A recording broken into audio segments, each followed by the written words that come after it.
What we demonstrate here is absolute block signalling, which is the cornerstone of all signalling throughout the country nowadays. And a lot of people don't understand it because you never see it. You go to a station, you see the station staff, you see the guards, the drivers. The signalmen are always hidden away somewhere in a little hut or a little dark room somewhere. The model was built by the Lancashire and Yorkshire Railway to train their staff, and it had a very long working life from 1913 right through to 1995. 1995 it was donated to the museum, and as soon as space became available here in the museum, some of my colleagues went about painstakingly restoring it, and now for the past 10 years or so we've been demonstrating it on one Saturday per month.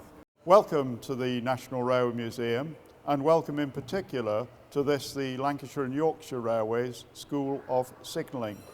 Now this model railway isn't a toy, it wasn't built for that, it was built for instructional purposes, and it was actually built in 1912 by the apprentices of the Lancashire and Yorkshire Railway, and it was built for the purpose of training staff in railway operating procedures.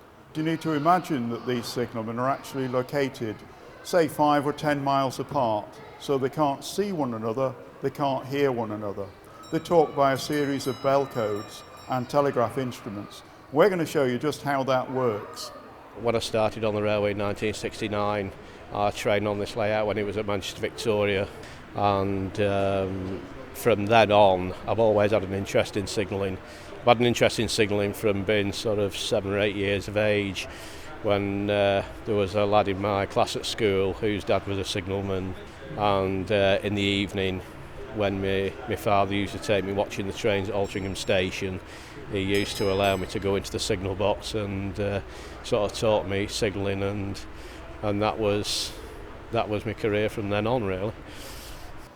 Those lever frames are actually miniature replicas of the real thing, and they work in just the same way. Now then, let's look at how we signal a train between two signal boxes.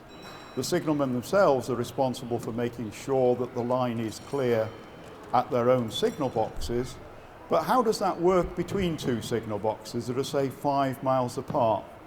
Well, let's take David at signal box A. He's got a train that he wants to run to Alan at signal box B.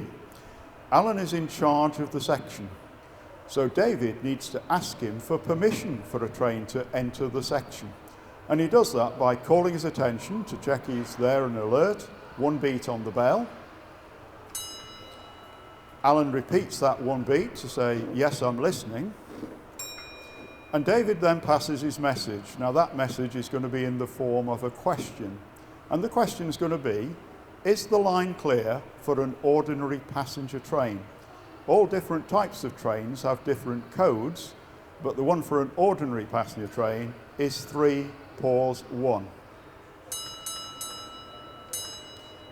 Alan now checks the line in the vicinity of his signal box. It needs to be clear for at least 1/4 of a mile beyond his first signal, his home signal, and all the points in that distance need to be set in the safe position for the approaching train and locked into position. And having satisfied himself that's the case, he can now agree to the train coming. He accepts the train by repeating that 3 pause 1 bell signal. And then he moves his telegraph indicator from the central position to the green position, which is lettered line clear. And that's repeated back in David's signal box in the upper dial there. David, now that he's got the line clear indication, can clear his signals for the train to proceed, and the train comes on its way.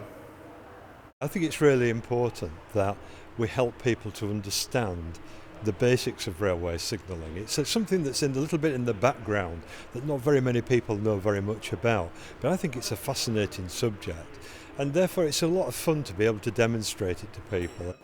I usually look forward to it. It's a good group of people. We have some fun together, we exchange a lot of information, but basically volunteering, you do it for enjoyment, and if we didn't enjoy it we wouldn't come.